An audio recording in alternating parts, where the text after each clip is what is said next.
Good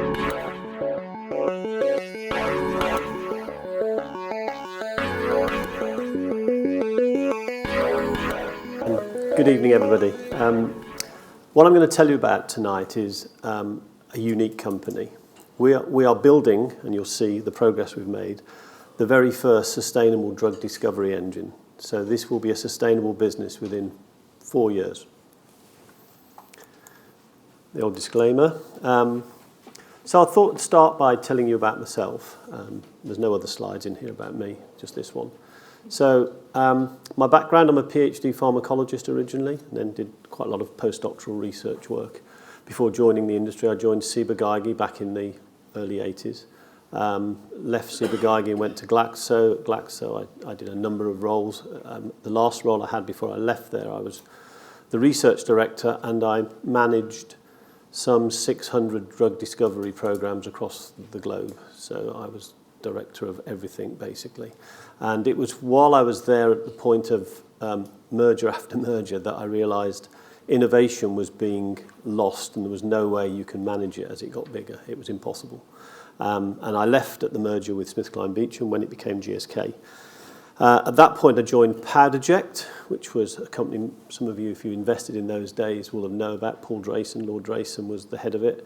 I joined him as head of R&D, and unfortunately, within 2 years, we were acquired by Chiron, which was then the start of what I call my second career. So in 2003, I said to the Chiron management, well, you've bought this company. You actually don't want the technology. You only wanted the products.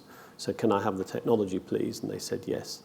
So I raised $30 million in the city, $30 million, and a year and a half later sold that company for 7 times that to Pfizer.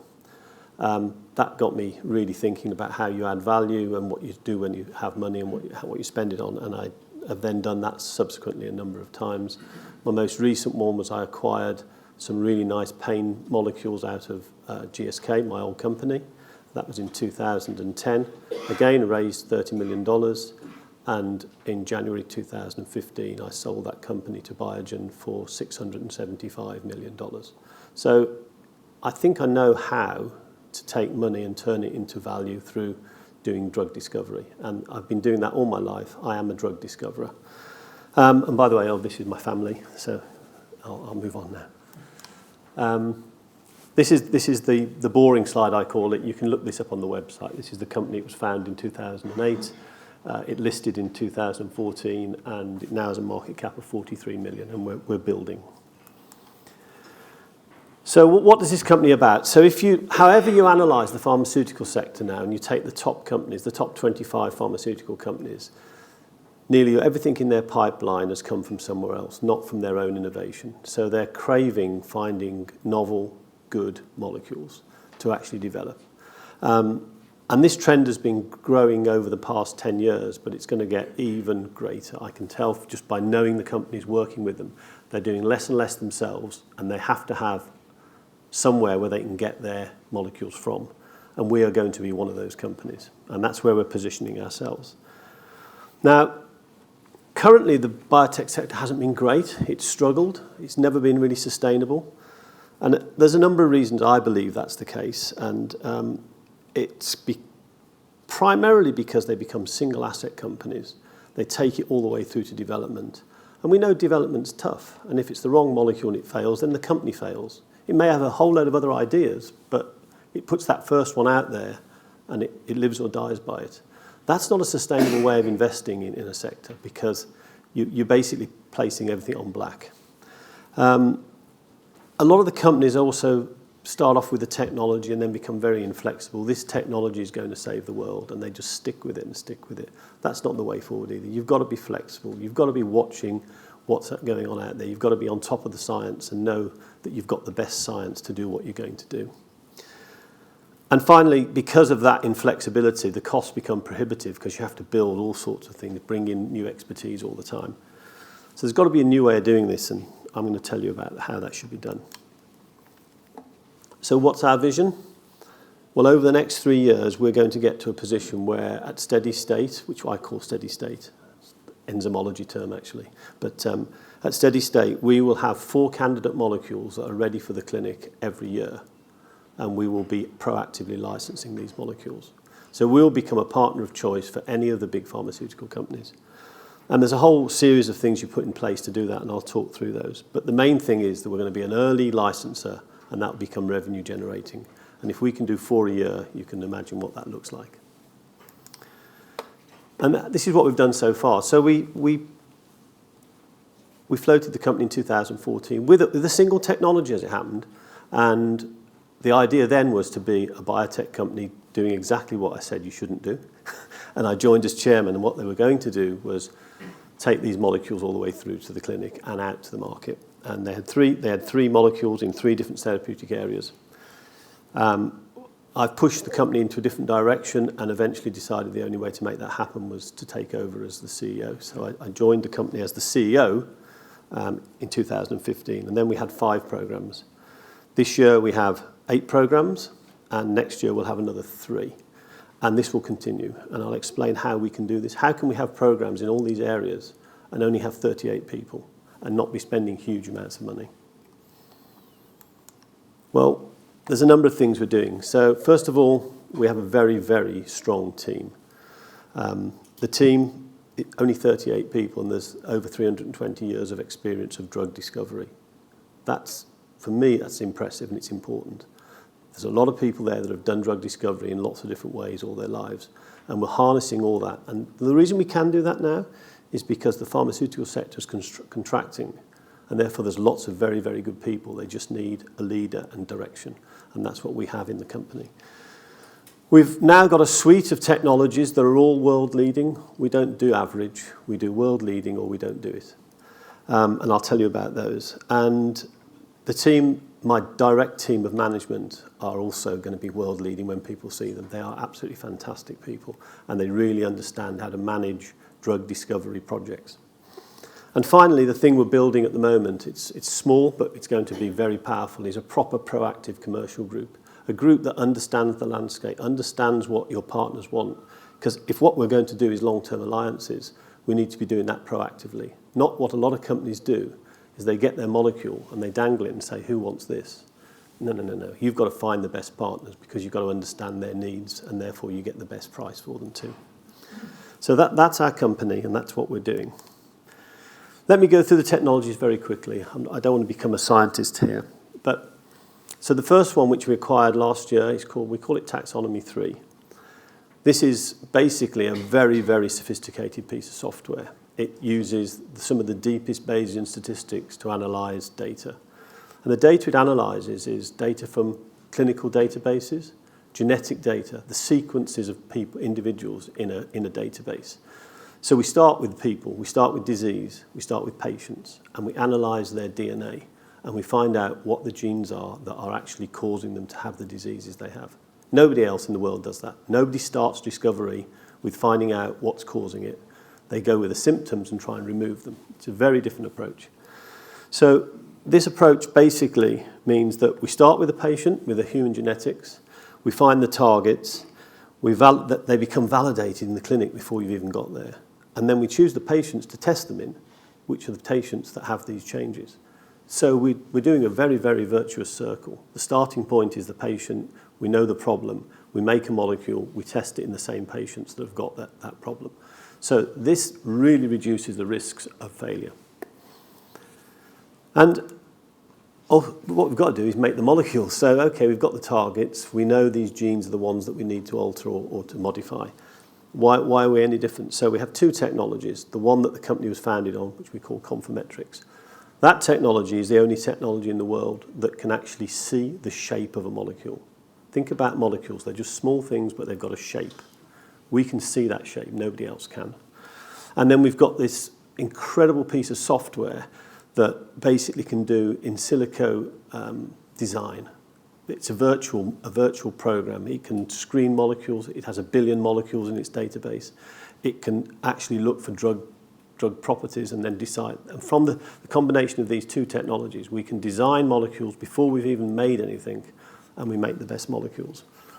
And I'd like to sort of try and explain that with this slide. So this is actually a representation of it's one of our competitors' lead molecules for a particular target. And we've analysed it. And if you look, It's not a single shape. It's many, many shapes, and they're all building up here as we speak. Only one of those shapes in there is the one that makes the difference, that actually works. But it makes many, many shapes. That isn't good. I mean, you don't want it. If you want to lock a key for a lock, you don't want it to be able to open thousands of locks, because those other locks might not be the ones you want to open, or you might be quite promiscuous with them. But what we can do is we can look at all these shapes and we can find the shape, the one that is doing the active thing. It's called the bioactive shape. We know what that looks like. And we know, if we then look at the protein that it's meant to bind to, exactly how it should bind, which means we make far less molecules. We don't just make random molecules. We design molecules, we make them to fit the binding site in the target, and lo and behold, they work. So we can do this much faster than anybody else, obviously more cost effectively, and we end up with molecules that have a much higher potency and are really selective for the target. It's just world leading. Nobody else can do that, and we are the company that does it. So since September of last year, how have we performed? Well, this is our share price. It's been slightly rocky, but not always in the right direction, compared to the AIM All Share Index or the Euronext Index. We're punching well above our weight. So we believe we're going in the right direction. We believe people believe in this as well, and we are progressing from there. So what I've told you about really is an engine. That's all we're going to do. We're not going to become something else. But we have all these other elements that we have access to. Every biotech company says they understand unmet medical need. Of course they do. Anybody can do that. Everybody does that, so we just get that from outside. The commercial attractiveness, well, that's just an analysis that needs doing. We do all those things. We don't forget about those things, but we don't need to own them. We know what therapeutic areas are because we've done that all our lives, and then we just get the engine really cranked up. We don't do any science. We don't do any making of molecules. We don't do any testing of molecules. There are hundreds of contract research houses that are very capable of doing that. We just go and contract and get it done. It's quick, it's very simple, and we haven't got a massive infrastructure. We have 38 people in an office, 2 offices. We will end up with a portfolio of some of the highest value preclinical molecules, without a doubt, because we've selected them in the right way, and we'll have a package which shows the right patients to treat them in. So our out-licensing will be much more straightforward than most cases. And in fact, in the next year, we expect to be starting that process of announcing some things. But as I said, the most important thing in all of this is that you remain commercial. You have a commercial function that looks at this. You don't just do it as scientists and then say, look how good we are. And the market is growing. So the market we're aiming at is growing. So this is just the number of preclinical deals that have been done over the past 4 years. And they're rising every year, and they're going to keep going up, because the large companies that wanted these molecules for their development pipeline are not producing enough themselves. So we are going to be a source of those highly valuable molecules, and we will therefore focus a little bit. We're doing mainly inflammatory and neurodegenerative diseases, partly because there's a lot of genetics around there that hasn't been worked out, and we can work it out. And we'll be opportunistic in other areas like immuno-oncology, where we've found some really good leads. But we believe we can have a very large portfolio of molecules for not very much money that will end up making a lot of money. And all these things, also, you have to think about the failure and where are the risks. So development failure is development failure. It will happen. We believe the combination of our genetic analysis and the ability to rationally design a molecule that's the right shape and doesn't have the side effect profile should make, well, it will, because there's data that shows we'll have a much better chance of success in the clinic. That's a selling point for us when we go to our partners. We're virtual pretty well. We're doing a lot of stuff with 38 people, so we can manage our resources very, very carefully. We haven't got to look after a whole load of people that sometimes aren't doing anything, and you've got to have a headache on your hands. So our cash burn is very well controlled. There will be competitive pressure. As this starts working, there'll be other companies want to do this sort of stuff. We have a number of things. We're first movers. We're doing it before anybody else. That's useful. We also have very good novel target identification and some novel chemistry that nobody else is doing at the moment. So we're ahead of the game, basically. And then this bit about failure to find partners. People say, oh, yeah, but you may not find a partner. Well, look, we're going to be so active. We know the industry. I can speak to most of the heads of R&D of most of the companies. I know them all. I know what their pains are. I know what they need. And our commercial group will evaluate that. So we don't believe any of these risks aren't ones that we understand and that we can deal with. So in the next year, what we expect to do, so we expect to license at least one molecule. And progress at least one more into the preclinical development phase. We've got a number in there at the moment.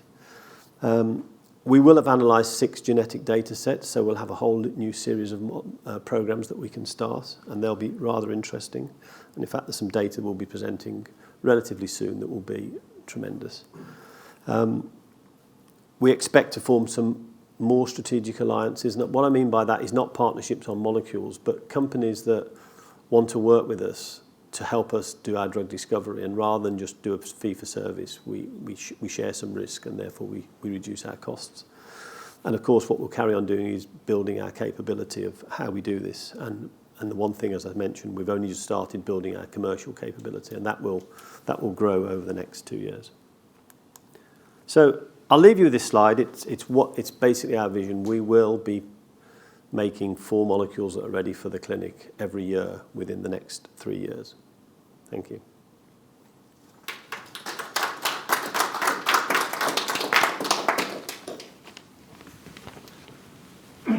Okay, thank you very much. Really plenty to ponder there, I think. Just wonder if anybody has any questions, if you'd like to put your hands up with any initial questions. I suppose the first one I would maybe ask is just around, you talk about this 4-candidate target. What are the main kind of, what is the kind of average time frame that you would be bringing those on board, and you know, how do you manage the pace of that process? So the time frame from starting a project to getting to a candidate will vary where you start. So we may have already picked up a molecule that works but is not very good, and that's quite late on. Sometimes you might start with a known target and then find new molecules, so that takes us slightly longer. But from the earliest project start to getting to a candidate is somewhere between 2 to 3 years. But therefore you have to have enough of them, so you've always got 4 coming on every year, 4 getting to candidate every year. And so you analyse your portfolio and just put your resources where you need to push them on at the right phase. So we probably need to have 20 programs going at the same time. Yeah. Okay. Let's got one. How would you describe the competitive advantage of C4X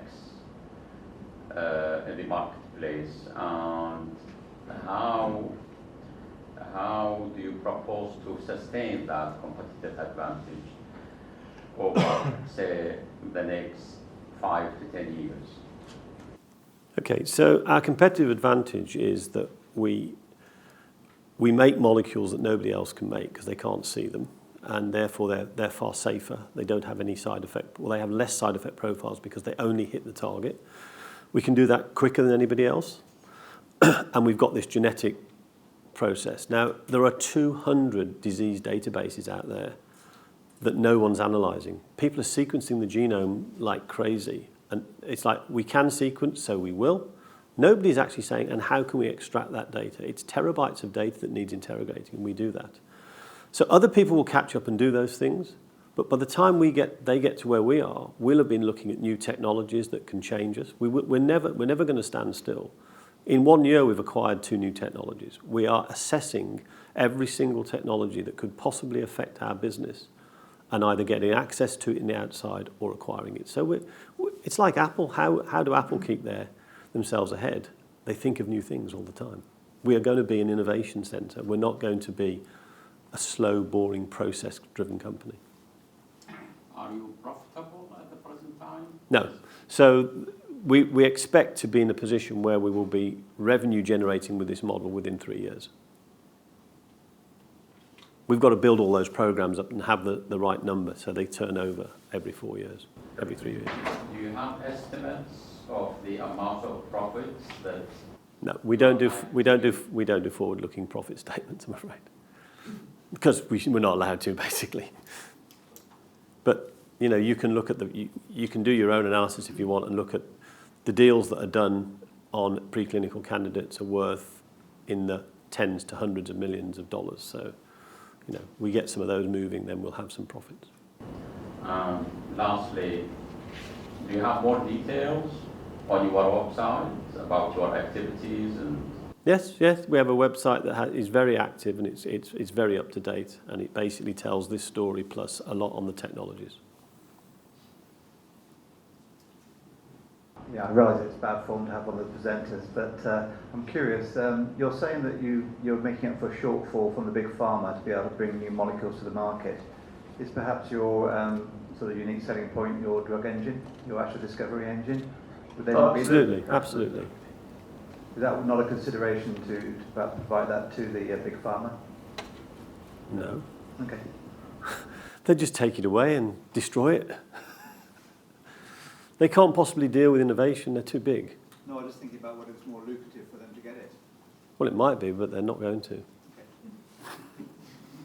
I've done giving things away for a lot of money. I don't want to do that anymore. This is my big swan song. I'm going to make this really work. It's going to be the best UK biotech ever. That's my ambition. I thought that would be, potentially worth asking, because you outlined a phenomenal track record in picking up assets, adding value to them over your career. Do you have an exit strategy or a kind of approach to how you would, how this business looks like in 5 or 10 years? Is it a kind of a trade sale kind of exit? Would you expect this business just to become a cash-generative business on the stock market? It's a growth story, not an exit story. It'll grow. It'll get to the point where we may decide that we've got enough revenues and we see something so exciting that we form an alliance and do the development ourselves, but with people that do development. We're not going to become a development company. I think another big trend in investing around pharmaceuticals and healthcare, particularly at the moment, and one that I hear some of the top investors in the sector talking about, is the difference and the shift away from kind of traditional pharmaceuticals and chemical science towards biotech, essentially, and biological. Could you kind of explain what the kind of relative attraction of that shift is and why it's something we've been seeing, in recent years? So there have been a lot of targets, drug targets, that are very difficult to find small molecules for, but they're known to be very good targets, and antibodies bind to them better than small molecules. So that's where the shift comes. But it's reached a point where if you've got a long-term disease and you've got to be injected all the time, because they're all injectables, it really doesn't work. And actually, one of our programs, it's called IL-17, there's an antibody already in the clinic that's phenomenal in psoriatic arthritis and in psoriasis. We've looked at it and we found a small molecule version of it. So that will take over from an antibody any day, because an injectable versus a pill, which one's going to win? Always the pill. Okay. All right. We've got time for a couple more questions if we have one. Otherwise, I'll fire away with. I've just got one down here.